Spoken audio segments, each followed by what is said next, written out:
did you join Act for America, and what do you hope to accomplish?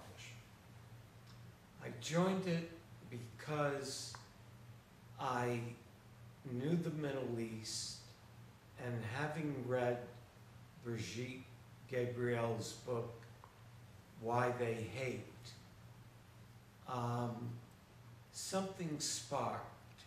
And perhaps being Jewish, I was touched by the way she was treated by the Israelis and her mother.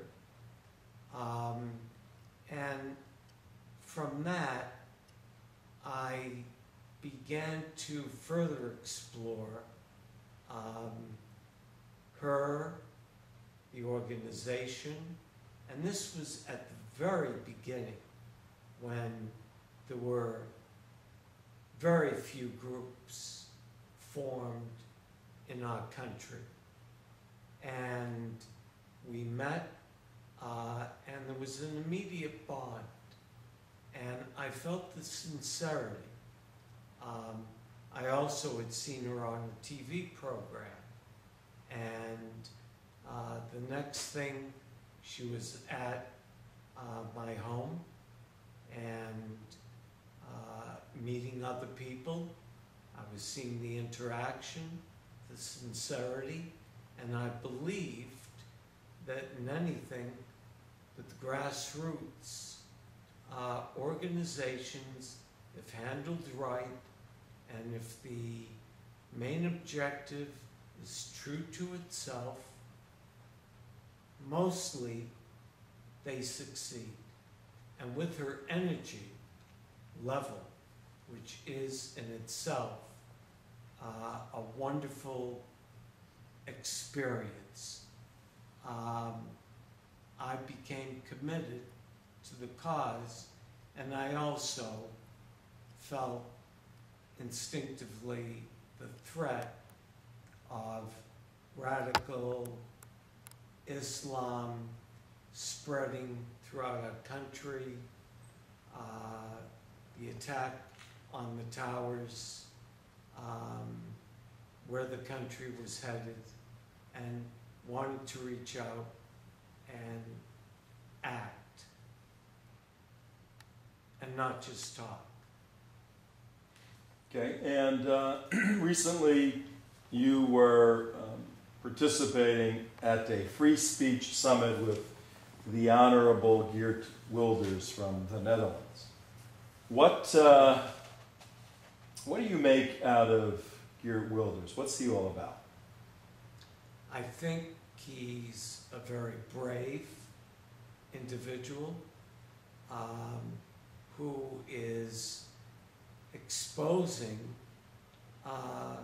what the world, not just through his eyes or lenses, but through his experience, will look like if we don't, as a group, whatever organization, and I see this now by people like Geert,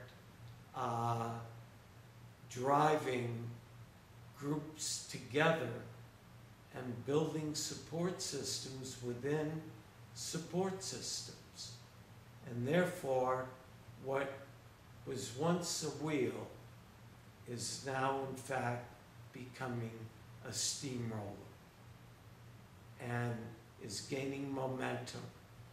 And I think that people throughout the world, God forbid, they're in a suicide bombing situation, but seeing the results of this radical movement, they're becoming cognizant that something must be done, something must be changed, and he is a vehicle to that change. And as a successful businessman, what is your message to other businessmen who have the capability to finance the grassroots organizations to implement that change you're speaking about, what is your message or your challenge to others who may be watching and may want to do something? I think businessmen that are true businessmen, CEOs, entrepreneurs, who put their money on the line, they look at a number of different things. It's like looking at a wheel with a lot of spokes. And once you begin to disseminate that wheel and you take one spoke and another, it's like building a corporation. You begin to find the positive and negative aspects, and I think that business men and women with their acumen can make changes that are vital in shortcutting rather than getting hung up in committee meetings. They know how to target and get a project done without wasting time. And they need to take a look at this.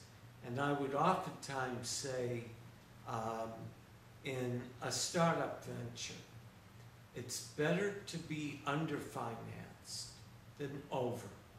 Why? Because if you're overfinanced, you buy your way through the problem. And you never really find out what that problem was. But if you're underfinanced, you have to become a problem solver. And I think that, again, going back to a real entrepreneur that puts their money on the line, they're going to look at things carefully, objectively, and I think once they do that, they're going to